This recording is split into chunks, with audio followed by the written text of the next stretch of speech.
العالمين والصلاة والسلام على رسوله الأمين محمد وعلى آله وصحبه أجمعين.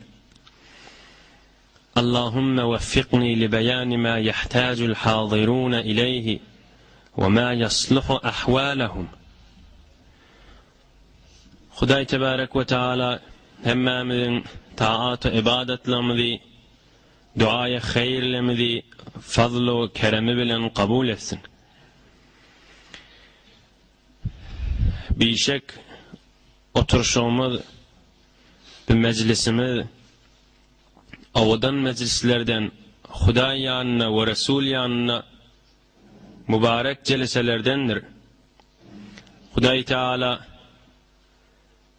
hem kepleyenden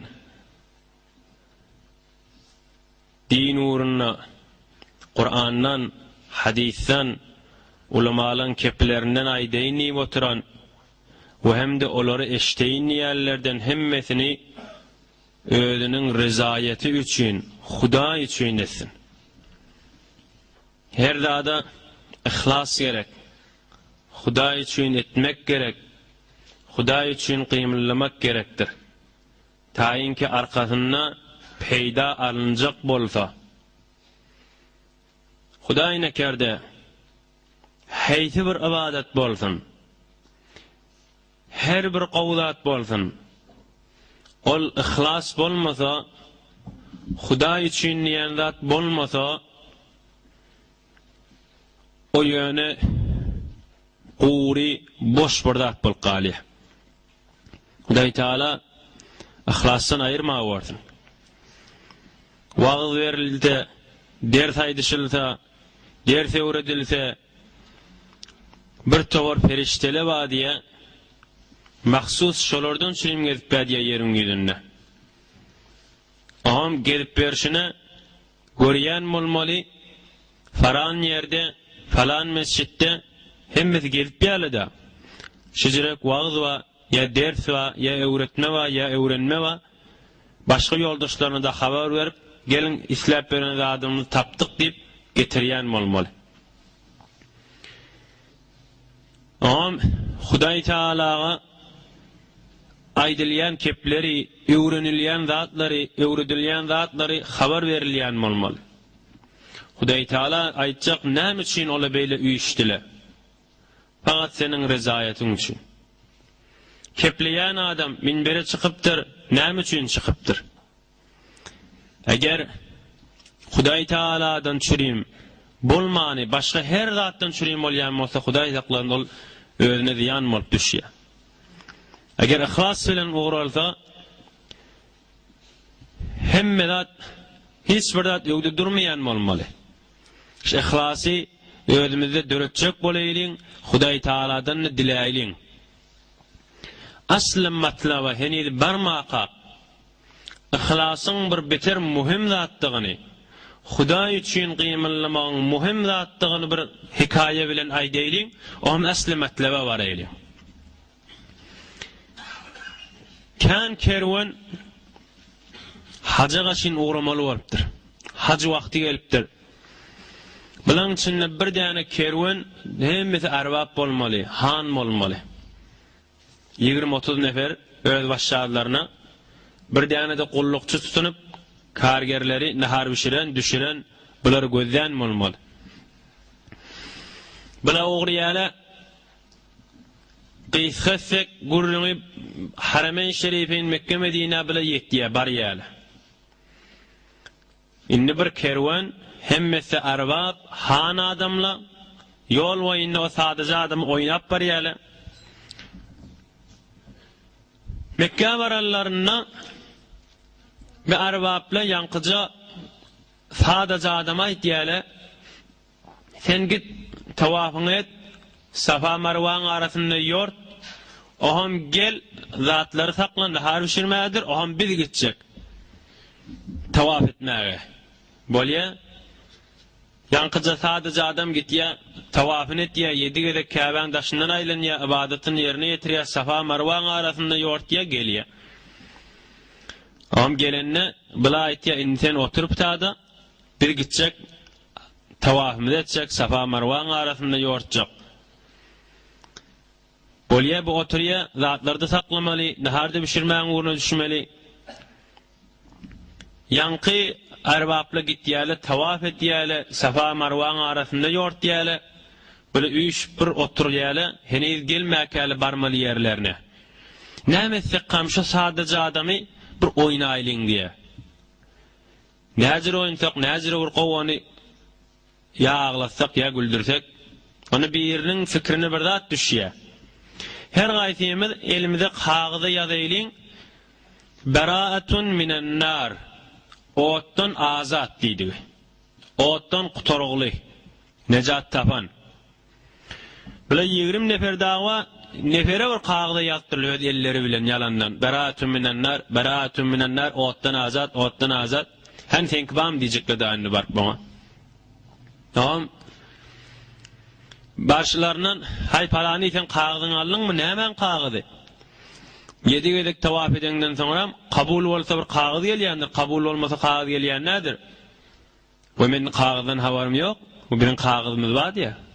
Hemmet çıkarıyalı. Hem senne van ba, senne van ba, senne van ba, hemmesinde ba.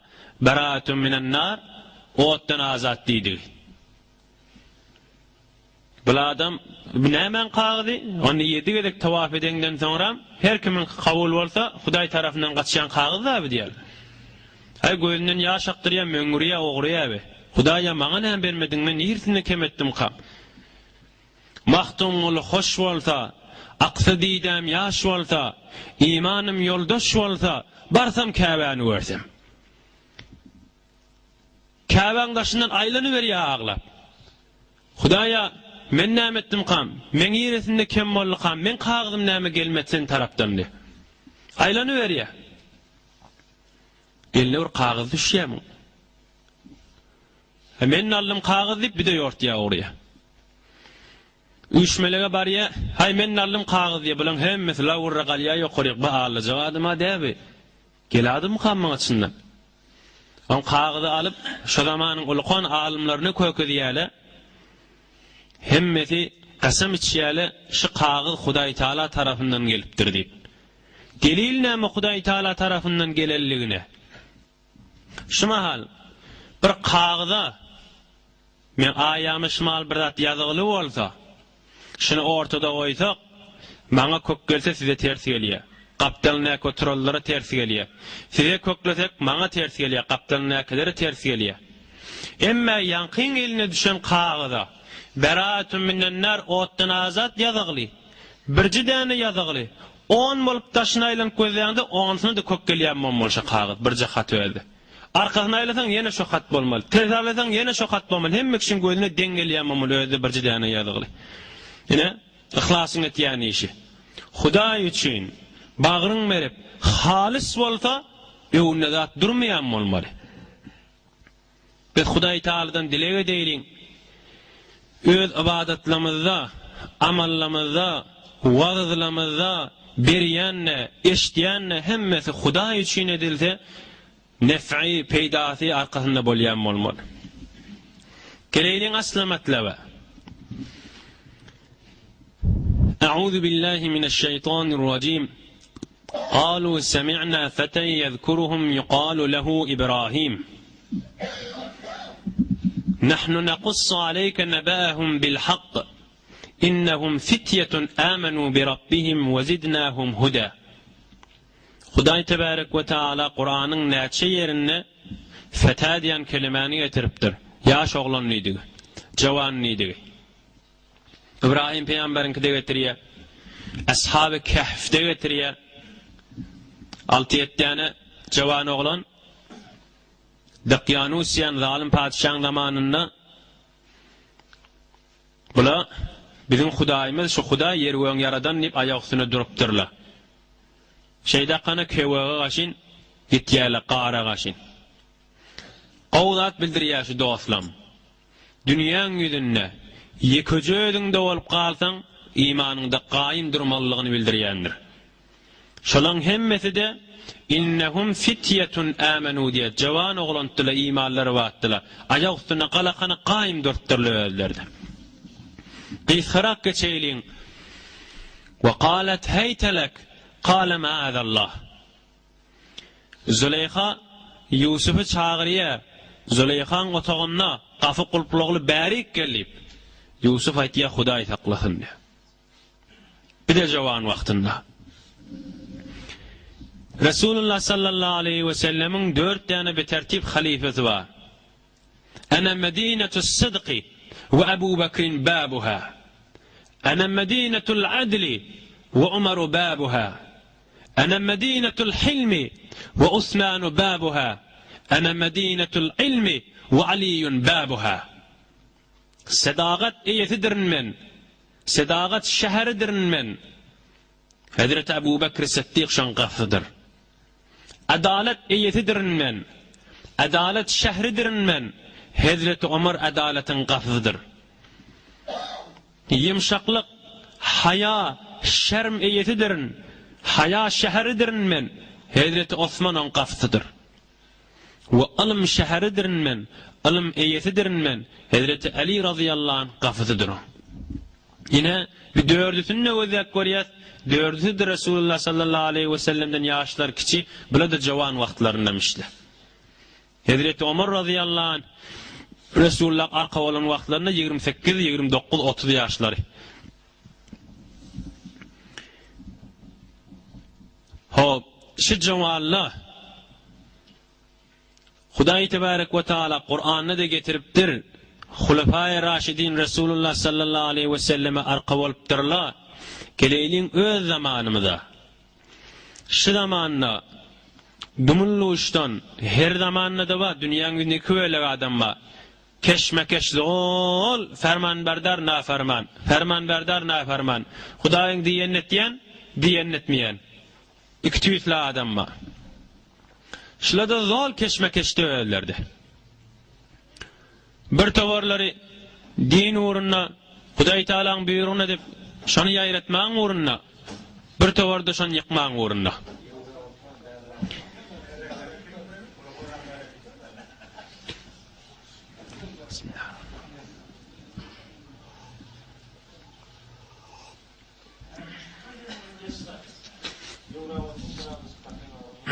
Şeyle zamanın içinde bir yaş oğlanın 4 tane mesuliyetimiz var. 4 tane vazifemiz var.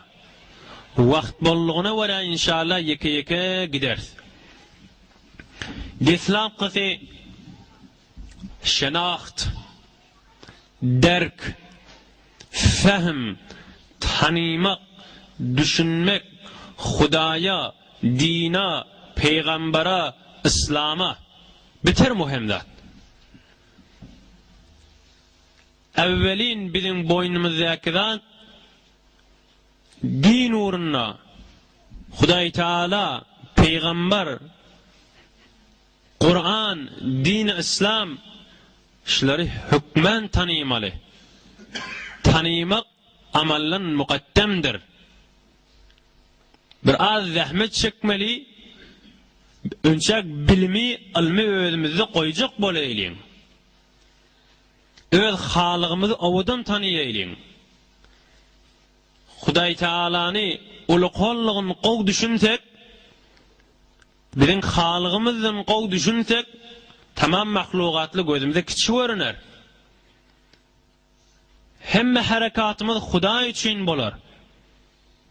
Hudaý Taala öz mukaddes kelamını Bismillahirrahmanirrahim deyip başlaya. Turannan men heyvurin mehriban. Bir dünyada kafir musulmana, o dünyada da musulmana men mehribanlarını turannan şey deyip başlaya Kur'an'ı. Mukaddes kelam Kur'an'ın başı Bismillahirrahmanirrahim da. Bismillah'ın deslâvnâme B oldu. Kur'an'ın ahirin ayetnâme minel cinneti ven nâs. Ahirin harfi sin molli. Eğer Müslüman adam Bismillah'ın beytinden ta kul a'udhu rabbin nas'ın sinine çeli amel etse şu bestir, kafidir. Kur'an'ın deslab harfi bi molli, ahir harfi sin molli, ikisini üçlüğünde bes molli. Bes hem Arap dilinde kafi deydiği, hem Fars dilinde kafi deydiğidir. Bes ediyor vilayetle de, Fars'la da. Eger şu Kur'an'ın deslavının ahirine çeli düşünüp bilsek bir de kafi olmalı. Hem de atlaba olmalı. Ol ruhumuz, takvalığımız artıp heyweri yukarı derece çıkarıverilse onu bitirken de atlamamalı da oğlum. Heyweri savatta etekte yatandır. Kur'an'ın 100. bir tercümesini bilecek bolayın. Kur'an'ın deslap bir tercümesi vardır diye. Resulullah sallallahu aleyhi ve sellem. İtevinde bir tefsiri vardır. Onun tevinde de bir tefsiri vardır. 7 katı varyanca tefsiri vardır diye. Alim Arif kan veliyle 4. 5. alimni kanni. 6. 7. varyanca tefsiri var olmalı. 500. yıl Kur'an yeri iğnenin 5-6 qarın sonra havasımız cem edelim. 6 qarın Kur'an iğnenden sonra bir yer feth olmalı olanda bir İslami padişahın bir alimlerden sonraya bir takva arif veli varmıştı. Men şu barcak yerim feth başarayan mı başarmayan mı diye. Onu göreyim Alham'ın suresinin içinde. Sure-i Fatiha. Oylanıya oraya sen feth ettiyen Alham'ın içinde bak gidiyor diye. Qasam düşecek şu vardı diye.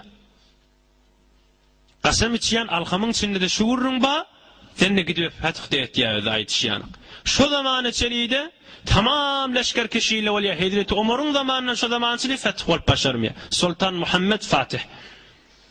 O Türkiye'nin bir böyle onu Sufiya diyen yeri fethettiye.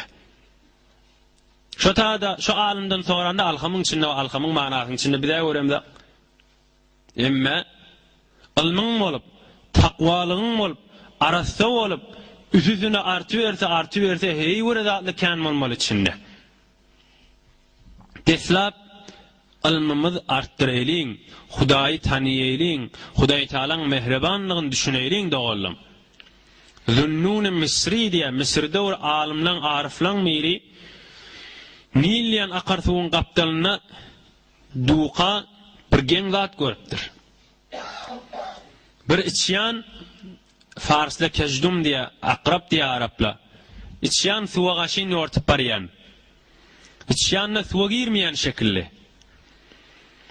Doğum ve içyan suğa bariyan neldir? Necri olli? Şu barışına bir suğun kaptalına kurvaqadu, şan arkasına minniya uğraya. Bir de yüzüm oraya bir de oraya Zunnun Misri diyen arif mınna bir hikmet bağ olmalı diye. Şu zamanında da bir cerdatlı köp boluvati inleyen yok. Bolsa da bolup yörendir kitabı yazılınak. Hükmen şu kitapta eştiliyen zatlı şu kadimde olyamış, şu zamanında bolmayamış, o cüre uğrun etmeyelim. He uğrıken şu zamanında da zahmet çekip yazacak adımı, yığınacak adımı, inniki nesillere kalsın neyse kan kerametla. He uğrı bolya. Şu barışına kurvaqa suğun arka anırtına var ya, içyanı düşürüye. İçyan anırık düşakana yeni qavyanı min yort diye. Zunnun Misri'de daşan rağından bariye, hal evde bir adam yati, beyirrekti de bir ilan heveri çörmüş bariye şuna aşın çatçı o adamı.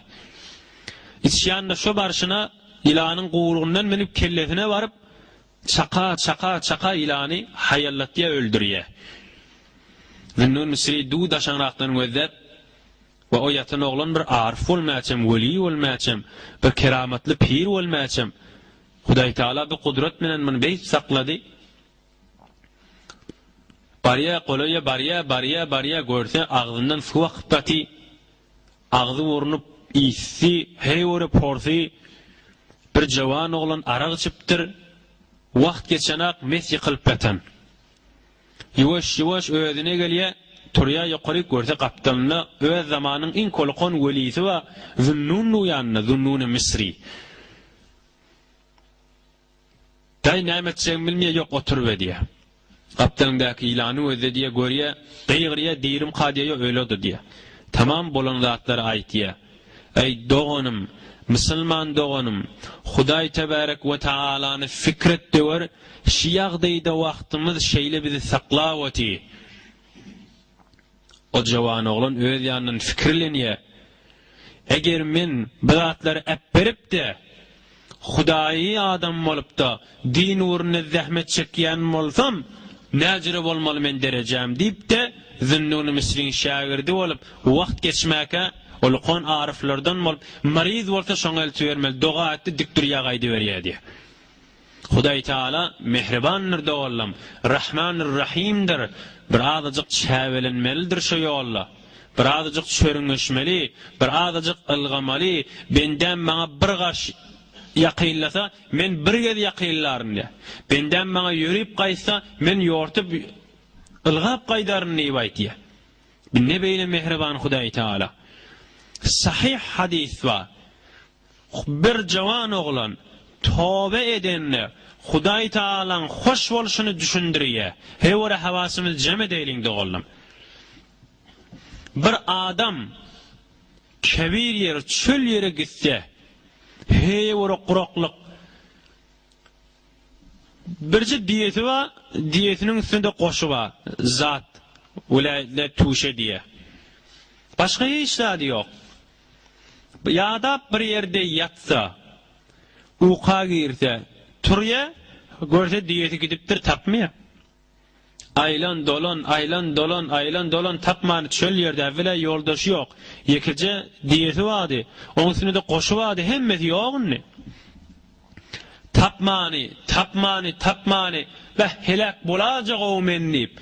Ahir deminine oturanmayın da heyli diýeni görse ne kadar hoş bolar şol adam. Bunu her kim öz başına düşmese düşündirip bolmaýar. Bir jawan oglan günäsinden dänip de Hudaýa gaşyn öwrülse, Hudaý Taalaň hoş bolşy ýanky diýetini tapan adamdan beterdir diýip aýtdy. Bir ne beýle Rahmanir Rahim Hudaý Taala. Bir ne beýle mehriban Hudaý Taala. Näjire biz şu Hudaý Taala bilen rabiteli bolmaly diýär. Aramyzda amali salihleri goýmaly diýär. Gününip ýaşap ýörmeli. Hükmen günenmek şoň içindedir dogallar. Ulukon adamları görýän 80-90 ýaşapdyr mescide gatnawaty. Hewr ruhiyet azat. İnşallah ertaşam tefsirimizde de şu arada "Felkuruni azkurkum veşkuruli ve la tekfurun" diýen aýaň tefsirini inşallah muny ulukrak görüňeder. Gülistan-ı Sa'di diýip bir kitabymyz bar. Onu ýazan adama Sa'di, Şeyh Muslihuddin Sa'di diýilýär. Ehli sünnet bolmagy bilen Eş'ari Maturidi edil özümiz ýaly. Şirazdan 700 ýyl mundan önçe geçen adam, hewr ulukon arif adam. Şeyh Şahabuddin Suhrawardi diýen pirinde sowapsy. Gülistan diýip bir kitaby bar, Adam Meceriye. Adamiyet, muruvvet, insaniyet, oğlan uşak bilen, mehelle bilen, adamla bilen, qaraçı bilen, ahun bilen, hemme de düşündürýän näforun berhord etmeligini. Din bilen, diyanet bilen, beter bir mübarek kitap. Müteessifane, näjire bagryň ýakyp aýtjagymyzy bilemizak, bir de aňalykda, ýan geçen ýylyň içinde Kanadada Ruze Bozorgdaşda Mevlana Rumi diýip tutuýarlar. Emme Türkmen Sahran deryasından tut tercergelana varyança 10 tane adam ya okuya ya okuyanak heyvere savat etekde yatıydı oğlum. Gamını yeydin. Hükmen gamını yeydin. Ne form bernamı dököylin gamını yeydin. Gülistan Sa'di her öýde hükmen bolmaly kitap. Gümmet şäheri döksöň 5 nefer ya okuya ya okuyanak. Şu azamet bilen. Mahtumul işan şeyle.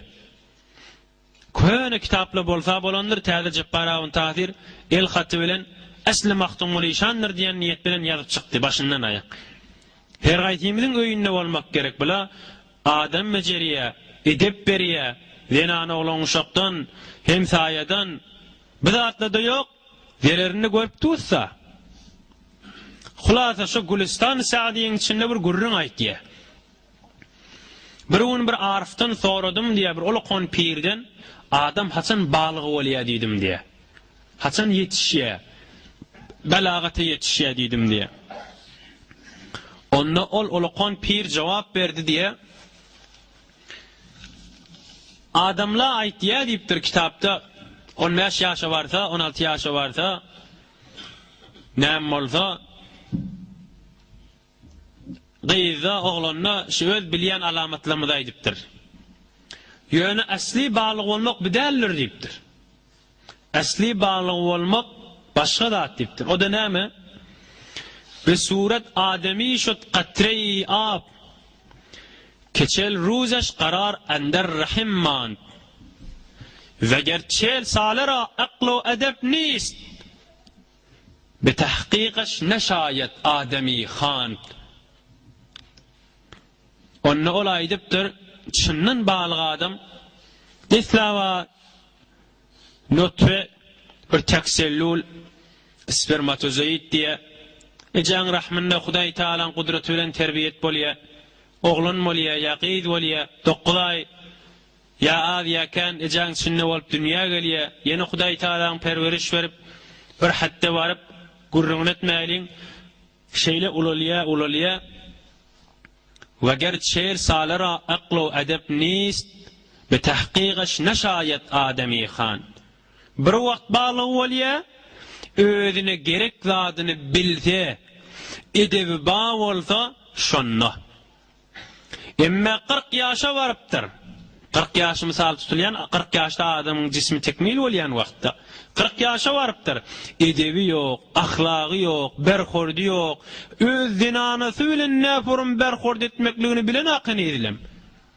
Zinanasy eni jüptlenipdir. Ya zinanasy heni bilen adamsynda näçe haqqy bar, näçe öz wezifesi bar. 40-50 ýaşa barypdyr, oglan uşagy bardy, näme hak boýlaryna bardygyny bilen ak. Oglan uşagyny öz bergisi näme diýilini bilen ak.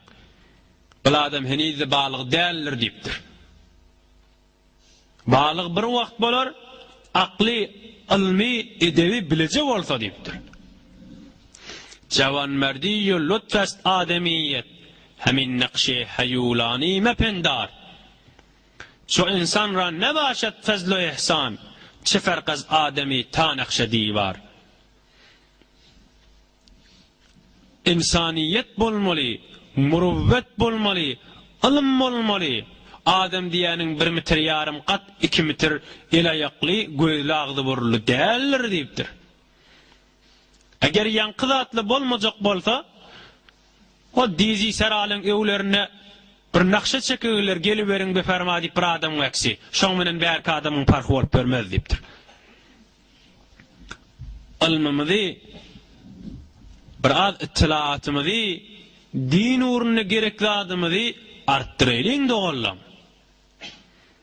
Başga mezhepler we dinler we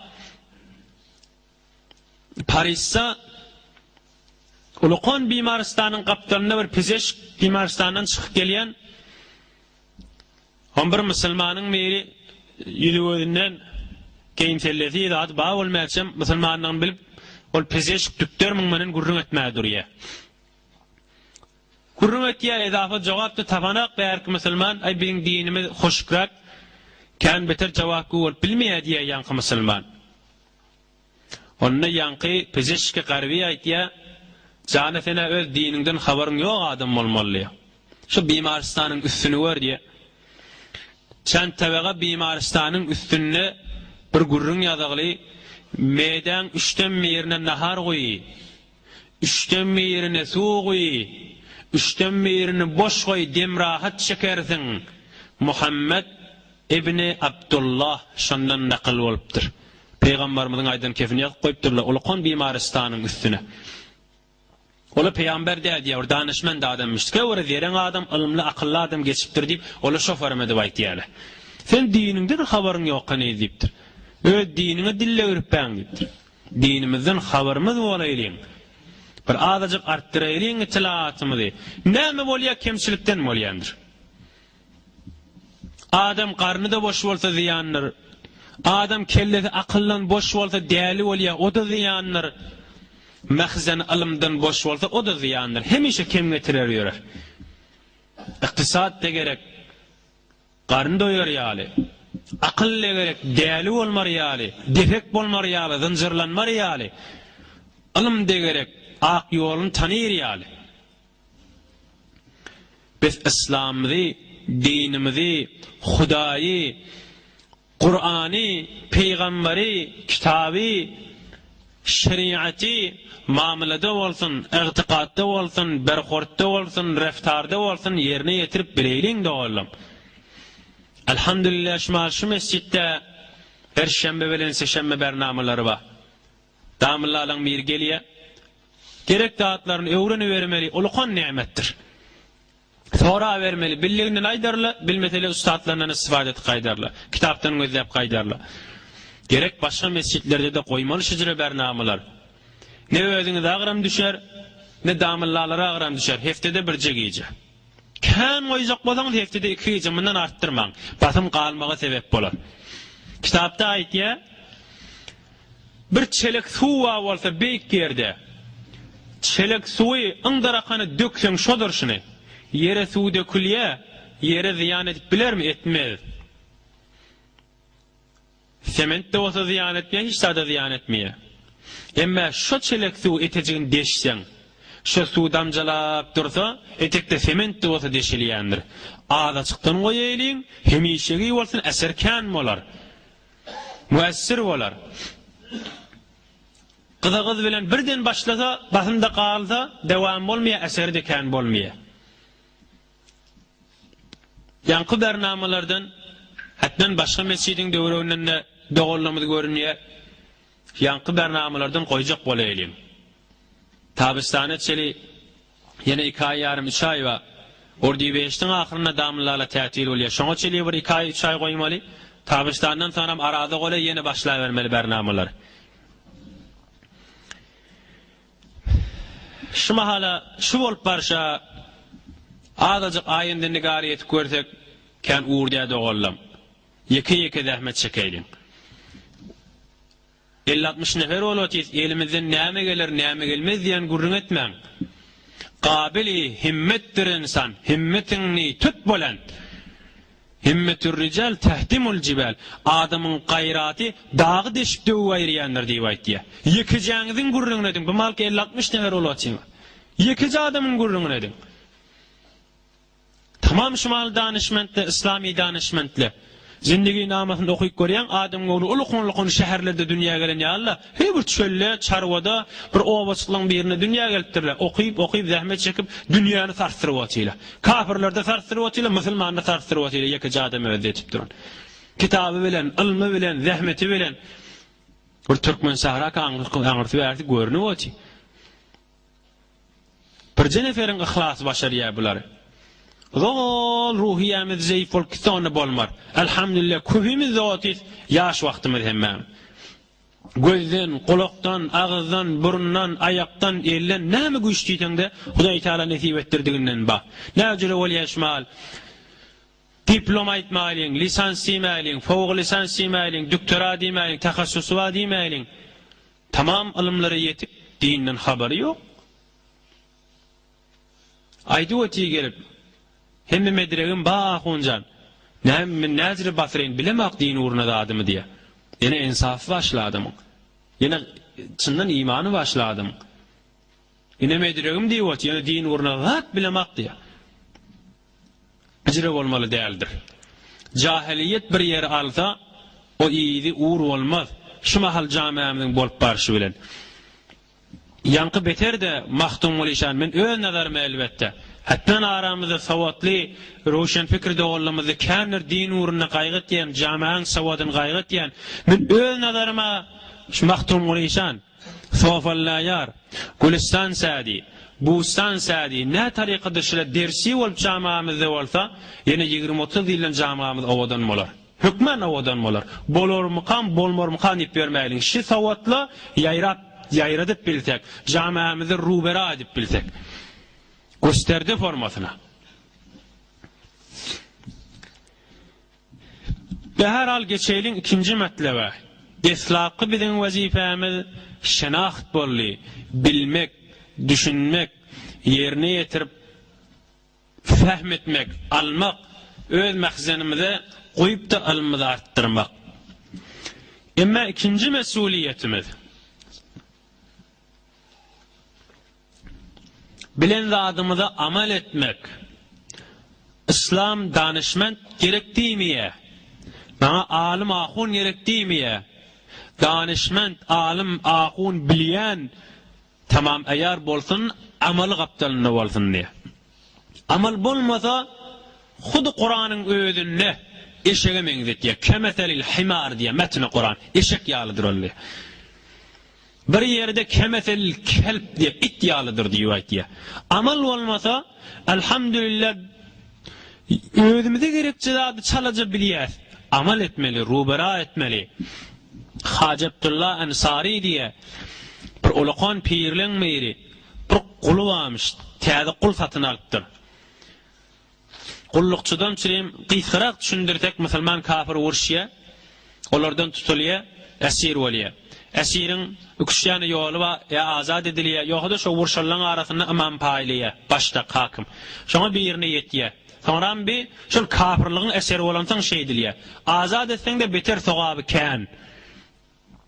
Hacı Abdullah Ensari bir kullukçu tutunuya, dost adın ne diye. Hacı Abdullah Ensari, ey pir adam, sen bana ne mi attaqsan şu men adım diye. Ne mi qovuriyan iyi bisüden? Sen ne mersen ben şunu qovuriyan ne? Elmaş ne mi qovuriyan? Sen ne mi giydirsen ben şunu qovuriyan? Ne mi iş biter dayağı biliyan? Sen ne mi birsen şunu etcek boların ne? Dedi ey yaxşılarının şehriyari, bolar mı kulliganның ihtiyari? Ey şehrin içinde olukan adam Hacı Abdullah Ensari mene kul deyiptir, sana hıtmet etmeyene geldim deyiptir. Men ihtiyarım bolma rakıyım deyiptir. Sen ne mi deysen şo olar? Eger emreylesen her kaysi yüzüge nedir çarem boyun süynmekten özüge? Ne mi buyursan boyun süyündürüp şaşım demeden başka men yolum yok ki, mene sen kulun deyiptir. Men hıtmetten sen satın alan kak mı sen deyiptir. İşitti ol haca ol kulunun sözünü, yıkıllı yerge urdu öz özünü, yakasın çak ediban deydi anna, ey Abdullah ki gördün fığlı bende, özünni sal hudağa cüz'ü kullen, tarika bendelik öğren bu kullun. Hacı Abdullah Ensari men eşitip, yüzü gözün yere süykep, ağlap, Hudaya Hudavanda, men necire bendemen, kullun öğrenmeliyiptir. Men yöne satın alan bir pulluca adamşım satın allam. Şimen kulum oluptu. Yöne bir mecazice kul. Şımana şey dip boyun veriptu. Sen ki meni her lehzede men sana ihtiyacım var. Dem alamızda, dem bizimize veremizde, mahi çalamızı işlep durşuna, tuttun, verdin, canın, yattın. Hem lehzede Huday Teala bizim ihtiyacımız var. Men nezire sen beraberinde kul olup başaramak, geydiyenin geyemak, iydiyenin iyemak, İştiyenin içemak ederin, näme geydiysen geyerin, näme iştiysen içerin deyip. Huday Teala'nın geydiyenini geyeyliyin. Huday Teala'nın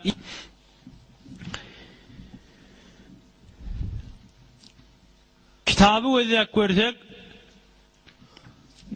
dünyanın yüzünde, känrak yerde İslam'ın yayrışını özesek, känzi doğullum İslam'ın ovadallığı bilen yayraptır. İslam qabili intişar dindir. Endonezi, şimal dünyanın yüzünde keşverler, yurtları ödetek, Müslüman taydan por cemiyetlerin keşver. Hızır Mevut diye Araplan bir yurdu var, şolan bay tacirleriyle alışveriş etiptirler. Alışveriş etiptirler.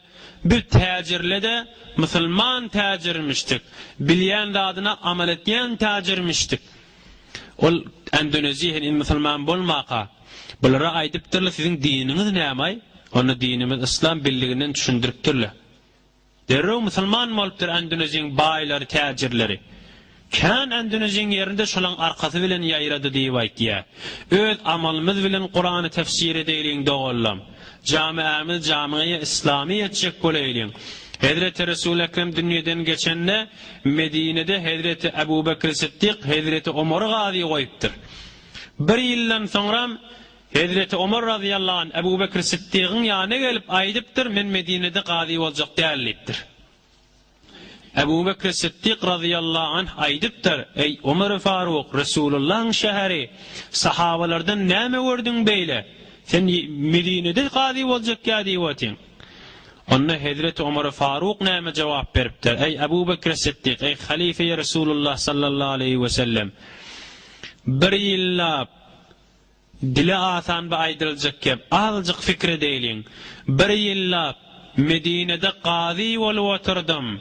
Ne erhili, ne qoňşy, ne owadaş, ne ağa ini, ne dogan, ne enata, ne hemşehri, ne hem bir owadaş, birce nefer qadiye gelmedi dawamma diýip.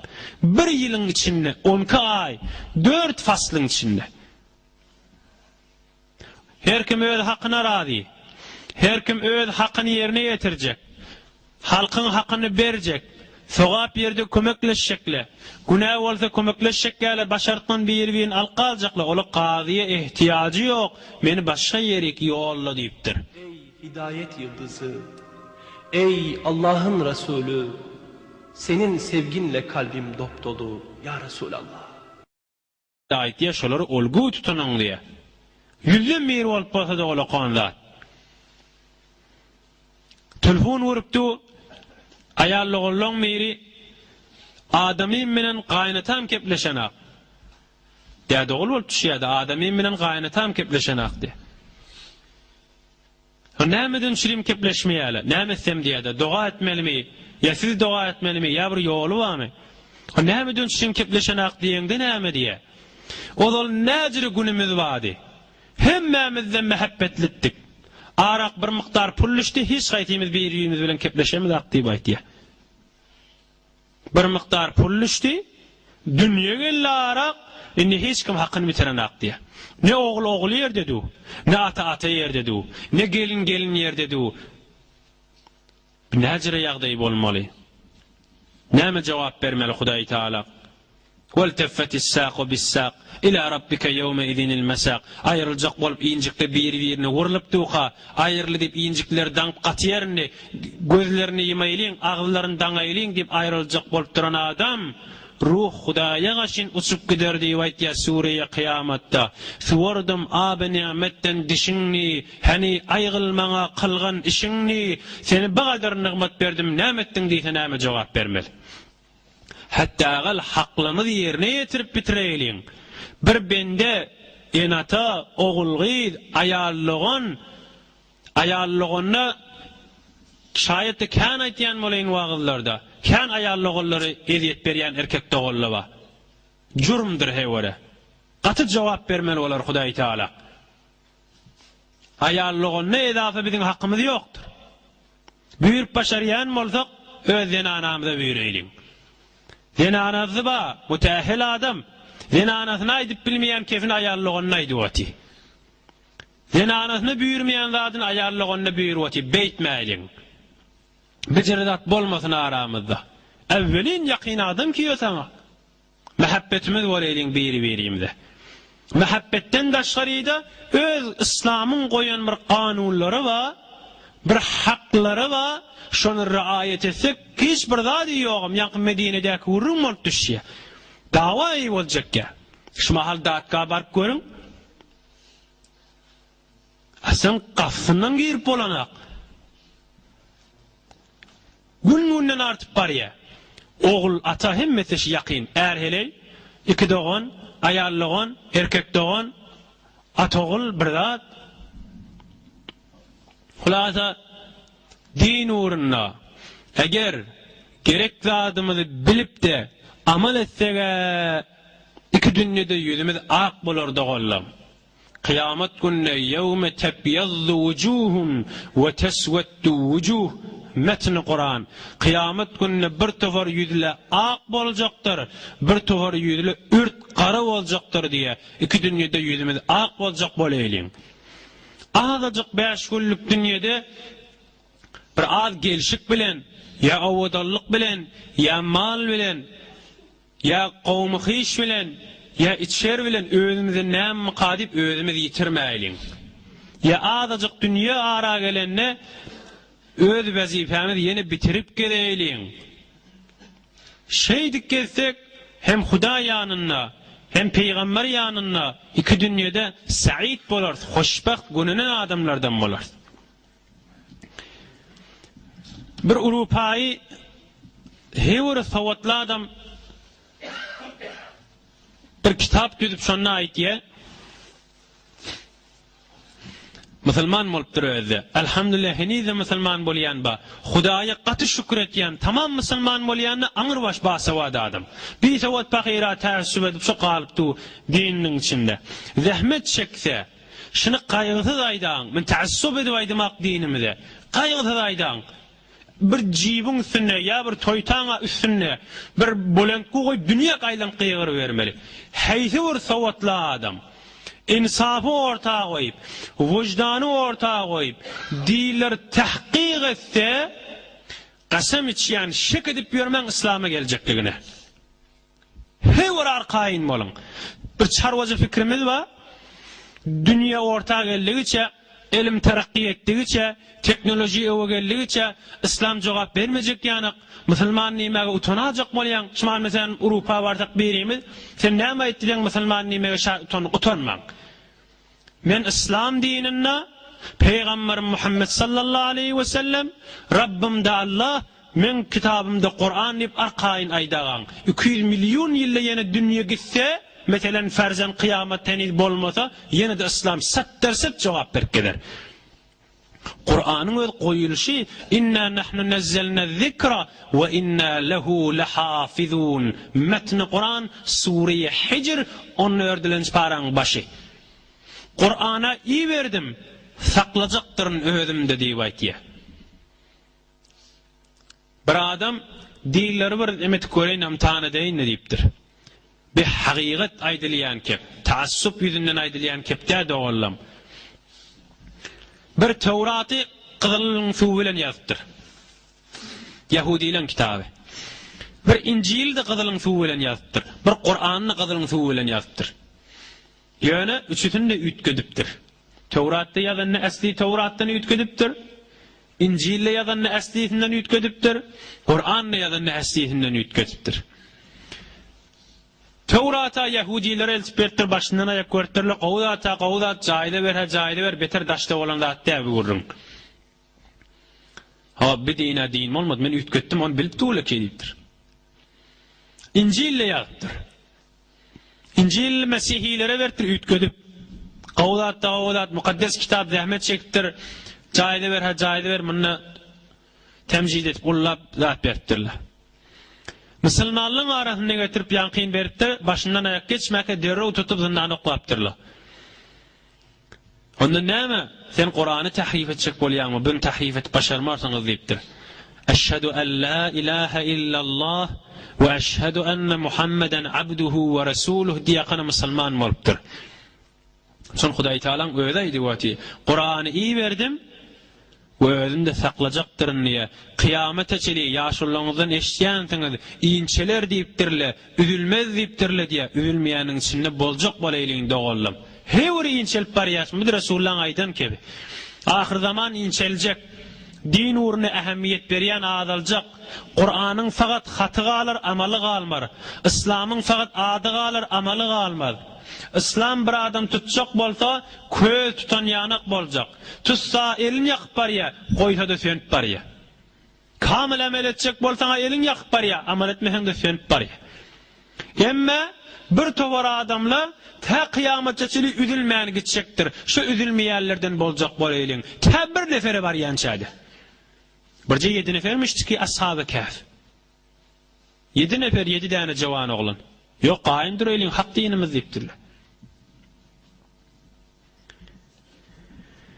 Hulasa bilemizden sonra amal edip öz berhordumuz bilen berhordlarymyzy näzire bolup barýaşmal. Bir reftardan edipden näzire olgan oglan giyip gelýär çadyra ayet bada bir ýerde. Kan bir jamaamyzyň mowzalaty.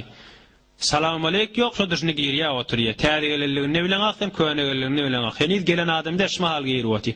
Esselamu aleykum deyilyen ki heniz eşitmeyendir omrunna. Şayet oğuncak kep bolsun emme olu kon kep. Ulqon adam yavur jawan oğlan ya şijirekrek öz bilenmize göre amal edip amalımız bilen awadallalyň jamygamyzy. Ya adan çekilipdi. Türkiýe giden dostlarymyzyň hemmesi habar bardyr. Gidemide özümüz gidellerden eşitýär. Adan ses çykandan soňra öýde oturan bolsun, karhanada oturan bolsun, şu CD-si bolsun, telewizion bolsun, derrew etek etýär ýa söndürýär diýe. Adan bitsin diýdi diýe. Biraz icra edýän şu zatlary. Oğlan uşakly, ağaly, inili, ayallygly, dogullam gaty belläliň bir icra etjek bolýan şu zatlary. Hewur ulqon zatdyr. Adan çekilip tuqa gurrun etip turan bolsak, biri-birimde gurrun eşittirjek bolup öňküden gataltmaýlyň. Ýa şey diýiliň sesimizi. Aslında durmaly şu taada adanyň sesine wajip diýeki agzyny ökönmek. Agzyny ökönmek diýen şoňa aýdan etmek. O näme diýse sende şoňa aýdy bermeli. Adanyň dogasyny bilmeýänmi türkmen şaýdamaly. Hudaýa şu adanyň eýesi Hudaý, şu namazyň eýesi Hudaý. Peýgamberimize wesilen berýär. Bir rahmetke rahmet. Adanyň dogasy Qysgaçyk başardığımdan Arabisini bilamal, bilmeýäniň men türkmençesini aýdamal. Hudaýa şu adanyň namazyň eýesi Hudaý, peýgamberimize wesilen berýär. Wassalamu aleykum. Her kim azanyň soňra şu dogany etse kıyamatda men elinden tutar diýipdir Resulullah sallallahu aleyhi ve sellem. Öýümüzdäkilere de öwre diýilen. Ya telewizyon hewr muhim zatmışdyk. Filmden, futboldan, ahbardan her bir atmışdyk. Adany çekilip başlady. Hewr nefsini de agyr ile ýa söndürmek etek etmek. Hudaý üçin söndüreýliň. Hudaý üçin etek edeýliň. Hudaý üçin adany kulak asaýliň. Tatarhany diýe biziň bir kitabymyz bar. Hanefi mezhepde hewr muhtabar kitaby edi. Şol kitap wagt aýtmaýar. Faqat halal haram kepliýär. Hewr aňlarlym şoň üçin bir wagt kepliýärdir adanyň içinde. Hey wagtdan zat keplänek falandat dogry, falandat dogry diýär. Falandat dogry fa dehret bijre gylmaly, namaz bijre kıymaly ýeşi şo. Emma azanyň gurrunyň içinde bir kefa edipdir. Bir zinana dünýeden geçenne bir ariflaň bir diýişine görüpdir beheştiň ortasynda oty diýär. Bir atla musulmanlar güýmenmeden çyrim aýdylýan kep däldir. Bile bir waqiýetli, haqiqatly, haq bir bolan zatladyr. Hey sen bir owadan da amalyň ibadetin ýokdy da sen näme sebep boldy beheştege gireniň? Jawabyny gulaýasyň. Tatarhany diýen kitabymyzda şu gurrun bar. Bir meclisse otýdym diýe ýanky denana. Meclisse otýdyk öýde ha-ha-haýda wa-ha-hay gyýyk-çygyk diýe. Allah adan başlady da başlady. Hay oturun adany bir kulak asaýlyň da diýdim. Başgalara diýenim etmedi, özüm haydyr kulak asym diýipdir. Edep goýdum diýipdir. Şo sebep boldy men günälerimi Hudaý Taala ýuwsun, meni fazlyna, rahmetine salsyn diýipdir. Ve tahsabunahu hayyina ve huwa indallahi azim. Size on qysga diýip, ýeňil gurrun diýip güman etýänsiňiz, Hudaýyň ýanyna ulqanlar diýip aýtdy. Öz mukaddesatymyzy utanmaň, şu utanma diýen zady goýun aslan. Meselen şumal bir başga mezhepden, başga dinden bir meselen Urupaýyň birsen oýuňa gelipdir. Täjirmişçiň gelipdir da. Emma biziň jamiýamiz, biziň dogurlarymyz utanýar. Meselen adan çekilip tuqa şoň menen gurrun etip duranmışda. Ay dur adan çekilip bolsun diýmäge utanýar. Näme diýip utanmaly? Bir lahza dur diýin adan çekilsin şoň bir mukaddesatymyz şo. Şu tamam etsin o ham kepleşer diýmeli. Bir dağıdan tamam bolýar. Hesap çeker şu duran adam. Bu ne beýle dinine ähemmiýet goýýar, mukaddesatyna ähemmiýet goýýar diýip. Näjire bir namaz okuyup beren oglan, bir namaz okuyup beren aýallygan, bir toýa baranda ýa bir ýerik baranda namaz galaýa. Näme dönçem? Şu boýdaşlar seni okuýarmyşdyk diýjek, şu dostlar seni okuýarmyş diýjek. Heýür äjür-büjür ýöne pikirle bilen galýa da namazla. Ya üýşirip sonam qada almaly, ya da ody belli de galsa galy bermeli. Öýünde de namaz goýmaýan oglan, goýmaýan aýallygyny özde. Ya beýtmäýliň. Belki sen sebep boladyň, o başga bir ýerde okuýmaklyga näme ölçeýim utanmaly bed. Her ýerde bol. Toý giýje damatlary känsini görýär. Känsini ýa-da bir näkärre adamlardan gördük. Yasin qamat diýip saqduşlar bilen bilemesçide girip yasin okyp daşaryk çykýar. İman ýalaşyňa, amal ýalaşyňa. Taňa tatışyk adam durarda daşarda. Karar bidäki toy geceden namazyň galsyn. Karar bidäkiden toy gece jemaatdan galmaly. O başga wagtlyky ýerinde dursun. Bir ajyp bir owadan zat bolýar. Saat duşlar bilen bileje qamat diýdi, mescide girekan namaz okuydylar, çykdylar, ogradylar. Ýene satışçy adamlara satış bermeli, näme işgali bar?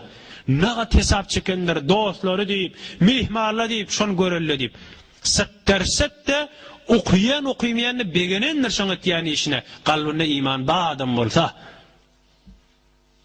ulqon bir hareketi kökezdiýdi. Hulasa amalymyz da bolsun doňalym, qalan iki tane mesuliyetimiz var. Qysaca edip ýöne sadece dip aýdaýyn. Billik amal etdik, bir azaçyk biri-birimde de arka bolaylyň, şima halky bernamalaýaly. Da'wet ve İslam bolsun aramızda. Eşdiýän zatlarymyzy diniň diýadatdan öýmide barp täwil bereýliň. İşleýän ýerimizde täwil bereýliň. Elhamdülillah, Hudaýa kän şükür, kän dostlarymyzdan ba. Ýa zept edip wakitýän, ýa öz zihnimde zept edip wakitýän. Şu barşymdan öýmizde, işleýän ýerimde zol eşdiripdün, nägadar neferede sebep bolum namaz okuýmaklyga, näme etmeklige, näme bermeklige diýip şikepler aýdyp atýlar. Vagan ulqon keptirişi. Jawan oglan gelipdi. İşim ma bolýa, işiň bolsa gelibe. Göz bilen görmesen inanarlykda özi işbam qaýdyň, oturdy, keplemäke gönden ýaşakdyp ağlap berdi. Bu gurrun aýtda näme boldy? Daimyň bir hilafy aýryp başarmak diýe. Bir näjire iman bolmalyň galbyndaky. Daimyň oglunyna bir hilafy şon aýryp başarmak men näme diýip öňürüp ağlap oty, ahuny da mollady da özüňiz ýa bir dostlaryňmy? Näme diýmeli biz şoň imanyna? Wahan islami iman näme? Men ýolum näme diýedi? Bu kadar da şumada çileydi Ahmet Çekpen, hey dünýä hemişelik däldir ha diýip. Hudaýa jogap bermelilersiň. Halkyň namysy bilen oýnama, hey jogap bermeli bolarsyň. Bir gat aýtdym, eser ýok diýip, müňürüp ağlap oty, öz gününde de başga bir emesi. Da'wet diýäle şoňa adyna, bellig ma aleyk fe illem yaqbalu ma aleyk. Boýnuňdakyny bir eşitdir, kabul etmese saňa näme diýär kitapda.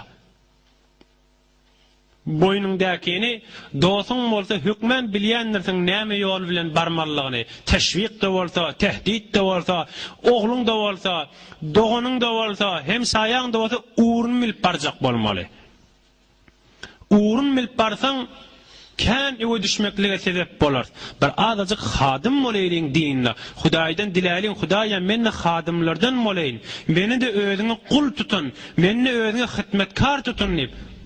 İşiniz rahatçak, dostlarımız bir-birini çağırış, bir damırlan çağıramal, bir de derse öğrettik. Gelliden mahallende bir-birine aydı vermeli. Sen çok ulqan jahat şu din yolunda. Bername ve qalmaylı, öğreneyli, acaba fırsat şımahal. Hepsede bir uğun geliyor, sen ki dostun uğrunun ne form barmallığını biliyen ki. Ya bunayya aqimis salata ve'mur bil ma'rufi venhanil münker. Luqman Hakim diýen bir beter hakim adam geçipdir. Oğulcuğunu oturtupdir şu gapdalla, wagt tamam bol, nihayet 5 dağdan qutarar görürüm. Oğulcuğun bir gapdalla oturdupdir, bir gapdalla bir halal, bir çuval doli şelemin dänejigini goýupdyr. Hewre kanlat bolýar ha. Bir çuval doli, şaýat milyon ha bolsun. Bir çuval boş, bir çuval doli şelemin dänejigininden. Oğulla bir gapdallati. Oğlum bergili bolma. Bir dänäni doli çuvaldan alyp boşoklamaly. Oğlum namazyna qaýymdyr. Yine şeyle. Her bir kefaýdanna bir dänäni boşuň içine oklaýan bolmaly. Şol doli çuval boşody diýe şoňa aýtýan kepler bilen beter hikmet kan aýtypdyr. Ha. Bir doli çuval her bir kep jumlaýdanna bir dänäni oklamaly. Bir çuval boşapdyr. Hay oğulcuğum diýipdir, saňa bir ilm aýtdym, saňa bir kän hikmetler aýtdym. Dağaýdan bolsam ýarlardy diýipdir. Park oğul ýarly diýe şonda. Göterip bilmäni. Ya bunayya Aqimis salata ve'mur bil ma'rufi venha anil munkari vasbir ala ma asabak. Hemme Lokman Hakim oğluna aydanına oğulcuğum, buna yedidi oğulcuğum dedi. Oğulcuğum deyip aydıptır hemme keplerini. Oğlu hiç zat hayırlanıp bilmedi. Dünyanın yüzündeki adamla hayırlanı diyağın kefinden. Lokman Hakim'in azıcık gurrunun Kur'an'ını getiriyor. Bir sure var, yürüytü sureye Lokman niye? Yankı Hakim'in adına var ya. Şonunu oğluna tavşıranına ait ya, hey oğlum namaza qaimdir, özün menen Hudayın arasında rabitedir. Hava peyma Qur'anna borcu muraqabet bilen muttasildir. Hasan borcu muraqabetten muttasillik ayrılsa, o bellidir. Yirek qonsun, yirek barsun, yirek dağa vursun, çöle vursun. İttisalımızı ayırmalı değildir Huday Teala'dan. Hoşbahtlıkta gezecek bolsak, gününmeklikte gezecek bolsak. Yine bir tavşıran radi, emir bil ma'ruf et, nehyez münker de et. Emme Resulullah sallallahu aleyhi ve sellem aytiya, tarafı bilen asıl sen kefin innecek değil. Yağdayından havarınma, hey veri öğüne nem qadiptu, öğüne bilenak, bilenin kâde gidenak, qadakla bettuğadenne şey diyen olmalı. Hey öğüne bilmedin, bilenin kâde gitmedin deyip, orada hatar zat bol yandır. Öğüne bilmese, bilenin kâde gitmese, dağın olma olaya dağıl adam. Bir tovara adam bilen mi olsan, öde bilenak, bilyerliğinle bilenak, adam kâde gitmeye, o cıra adama aytmanın minin sana ziyanı yoktur, onu bellağın. Ödünü hey nem qadip, ya sen aytsan dine ihanet edecek, sen nemen başmağa kun sıraptığın mı diyecek, o cıra ihanetler edecek bolsa, aydıp yörme diye kitapta. Ondan beri uğrun taf bilecek bolsan, başardığından aydeylin, hadim boleylin din uğruna. وَمَنْ أَحْسَنُ قَوْلًا مِمَّنْ دَعَا إِلَى اللّٰهِ وَعَمِلَ صَالِحًا وقال إنني من المسلمين. Nağat şundan anırda qavadım bolar mı? Hudaya qaşyn çağırıya, özü qowiş etya ve men musulman dip şo kef aytya dipdir. Ora qandat demayşi. Ve men ahsanu qawlan, kim owadan kepler, kim qow kepler şıl adamdan, hiç kim kepler bilmez. Bizirek owadan kep bolmaz kim adamdan? Hudaya çağırıya ve amel salih de etye ve qala inneni minel muslimin, men musulman dip de elam etya dipdir. Şolardan bolacak bolaylim. Ahir qısada davet bilimizden sonra, amal edemizden sonra, davet edemizden sonra biri-birimize arkalaşayling. İn tansurullaha yansurkum. Eğer Hudayın dinine kömek berseniz, Huday size kömek verir diye. Ve la yansurannallahu men yansuruh. Metni Kur'an. Hükmen Huday Teala kömek verir, Hudayın dinine kömek beriyen adama. Deslatta aydanımıza göre, ihlas bilen, Huday için, başka zat bolmani, fakat Hudayın rızayet için uğralsa, evine dağ dere durmayan olmalı. Ol yarb deşip bariyan olmalı, basım roşt etyen olmalı. Gayrat edeylin, öz gerek zadımızı bilip, amal edip, din uğruna hadım olacak bolup, biri-birimize de şu uğurda arka olacak bolayling. Vesselamu aleykum ve rahmetullah ve ahiru da'vana enilhamdülillahi rabbil alamin. İşte adı dostlarımızın bir neyse sonra ısıtırışın bir göreyling neymi diptir.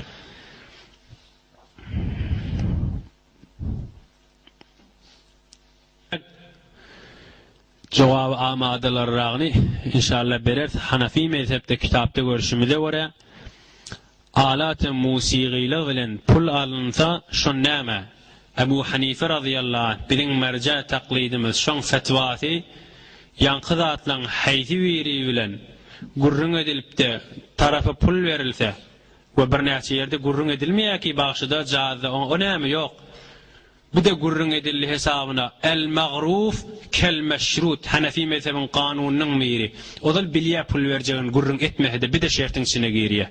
O da belli zat da şertin içine giriyendir diye vaytiye. Näme pul verilse vacibur raddi. Vacib şu pul izine gitmeli. Şu mal hiç vakta şol caziz çorkistinki değil. mal Hanefi mezhepde özüninki de hatta dünýeden geçen alsa da irs bolmaly şo mal. Şol odal mesen toýýety bir jazist orkestr tutup getiripdir, şoňa täbil berilmeli. Dünýeden geçse de irsi werasaty girip başarmaýar şo mal. Näme etmeli eýetin tanymasaň, eýetin tanymasaň şoň haýryna sadaka bermeli, öz haýryna da bolup düşmeýär. Hop Hudaýa tawba etjek bolsa şol adam. Bugat men bu ork bilen, jaz bilen, bagşy bilen men ýygnadym. Bugat pul elime geldi, men näme etsem kam diýip tawba gelse, şo miqdar puly Hudaý ýolyna bermeli, o da şol eýesinden çyryp. Bula Hanefi mezhepde Ebu Hanife radıyallahu anh'un berýän jawaby. Ondan sonra dost tutunmada. Bilmeýän dost diýip ýani aya dost diýgim kam dost bilen dostun da farky bar da. Eger gyýdan namzetden bir zatdan diýen bolsa, ýanky hefde Hatip Cuma'mız yerine getirip aýtdy. Cemal, mal, nesep, din bir qyýdyň 4 zady özelliği. Awadallyk gelişigi, enatafi, nesebi, taýpasy, mali, pulkänligi, däde tölse maňa pulkän ýetjek, adam bolup, birde dini. Eger Resulullah sallallahu aleyhi ve sellemin mübarek ağzından çıkan kep, wada berýän, gowl berýän bir qyýdyň dinini wezäp alsaňyz, awadalygyny gözüňizde Hudaý tekmillerniipdir. Jamalyny gözüňizde tekmillerniipdir. Zahir jamaldan peýda ýok bolmaly dogalym. Bu peýda bolmasa bolmarahym. Aşıklık görküslemer diye Hudaý sen gözüňe awadan etseň çäresi ýokdur. Malını tekmillerin, nesebini tekmillerin, dinini wezäp alyň diýipdir. Bula bu uğurda, emma berki din uğruna, dost uğruna, erkek ya ayal boydaş uğruna da bir de hükmen din uğruna wezemeli. Bir arabın kan pulu varmış da, ýekiji öz mücerretmişdik. Yerde goýjağyn bilmeýän pullaryny gyzyllarny. Am her gece yatanna bir ýerçikde gömüp ýatýan bolmaly. Umy akşam ýöküp ýatmagy da gorkýan. Hemişe janyjan gowurşan dostuny gelipdir. Men aş pulum var ýöküp gorkýan ýatmagy, emesini saklaşsana şunu diýipdir. Akşam ýatamyzy bile ýatyl bolýa. Erti daň men turupdyr görse dost ýok şöňde. Bar gyzylyň ýerlerini gördi, gyzyly ýok. Hom dat bidat hemme araplar bilýänmişdan zor gyzylyndan gorkup be. Näme gyzylyň gitdimi? Hawa gyzylyň gitdi. Näme ogra gitdimi? Ogra giden ak dost gitdi diýipdir. Ine dost ipireni, can ipireni pulundan çürüyüm dost bolmasın. Hey ora gaty hesabymyzy çekip gideýin. Atyrsak qowa adam atyr satýan ýarlar diýip aýtýar. Qow dost. Näme diýen çürüyüm? Atyr satýan bilen teňýanyny bolsaň, ya atyryndan satyn alýan. Ya atyrwada, aýsaňa da bir çalaýyn ya bir gelek atyryndan taňa çalýar. Has bolmasa duran ýerinde şoň isi taňa gelip oty keyf etýär. Satın alan aqdan çalan aqdan çuda duqan bir günün yan. Qow dost şejeredir. Emma teleke dost ol körkli ahanger yanaqdır diýip aýtdy. Şoň ýany sen duruversen porty ýete üstüne gelip aty. Şaýat uçgun bir zat düşüp üstüne ot sıçrat seni helak etsin. Dost intikabı dusta şol dinni, diýanatyny gözläp alsak ha başga suallary goýamaly bolýar soňrama. İbrahim ibn Edhem diýip gazaga doýdyn dost uğruna. İbrahim ibn Edhem bir mescide bardyr, ku tajaga deyin dost uğruna degişiller. Mescidin adansy çykda şerik diýipdir. İbrahim Edhem de ulkan weli da. Başga ýurda bardyr, adansy diýipdir çykda şerik diýipdir. Ay menen garyba diýipdir İbrahim Edhem diýen weli. Onna garybala diýem diýipdir, şu mescidin zatlaryny ogurlap targatýan diýipdir. Çyk ýok bolsa şerik diýipdir. Sen nipdir. İbrahim Ethem bolsa men ýatyrmar nipdim diýipdir. O da İbrahim Ethem'in gözü ha. Onu wehmen İbrahim Ethem da diýipdir. Allaýanyň üstüne senden İbrahim Ethem bolan boljokmy diýip aýagyndan tüýüp, öňtürmünde şerik. Gol hallüň derwiş bolup gelip beren. İbrahim ibn Edhem aýtdy, dünýäň ýüzünde gönünen wagtym şomugatdy, nefsim biter, zelil wal khar boldy diýe. Taşerik çykdym, ogradym, bir ýerik bardım diýe, bir jawan oglan bir defä işläp duranmışdyk diýe. Assalamu aleykum diýdim diýe. Dost uğruna şi ýygyň ulasyň. Assalamu aleykum diýdim, jawan oglan salam malmat diýe. Oturuverdim ýanyna diýe. İşinden tamam bolu, wa aleykumussalam diýdi. Yaňa näme salam almadyň diýdim diye İbrahim ibn Edhem jawan oglana. Onu yaňy salamyny almaga halkyň desgatyny işläwetin. Mundan çörek ýeýän, halal bolsun diýip içinde keplemeýän döwregimde gözlemeýänlikdir. Wa aleyhissalam gurgun-my ýaxşymy diýip sen gözläp durşuňa, muny men nämetçigimdi belli-de bir kidaran geçersem, Hudaý Taala-da hazır nazır men iýän çöregim näme bolsun anna diýipdir. Men halal işleýänlikdir. İbrahim ibn Edhem we näzir adam boldy, we takwa güýçli adam boldy. We sen beýle näme işleýän, näçe işleýän? O jawan oğlan aýdypdyr, güne 3 derhem işleýänlikdir. Güne 3 derhem. Ýerek harj etýän. Birine güne akşam eceme berýänlikdir. Birini de Hudaý üçin bir dostum matdy, şo dünýeden geçdi. Güne akşam şoň oğlan uşagyna baryp berýänlikdir. 3den birini ejesine berýärdi. Ödüne yetecek miktar dostunyň oğlan uşagyna berdi. Dostum dünýeden geçdi, oğlan uşagy yetim galdy, denanasy galypdy, şoňa berýänlikdi. 3den birini özüm alýanlikdir. Dostun dünýede ba wagty hakykat zatçy, işi düşünni bukunjak bolýan. Dargyp tuqa, gaşşak bolýan. Meni görüp ýürämesin diýip. Bir näjire dost bolmaly, bir dünýeden geçipdir dosty. Öz zindigime ýetişmek özümki özüme az bolýardy. Hiç emmemde özümde az bolýardy. Oň oglun şoň näme gaýga diýim men. Emme o dost beýdi. Hudaý üçin dostum mady, dünýeden geçdi, özüm alýan mikdarym şoň oglun uşagyna berýänip, ine dost diýerleşiňe. O bizle dost tapılacak değerli. Tapılmayacak olsa karar bir de ki sen bir namusuna tecavüz edecek, malına tecavüz edecek, sen cah makamından suistifa edecek bilen dost olmak karar der ki. Eğer isteseniz de hükmenle taplar yan kıyanak dostlardan.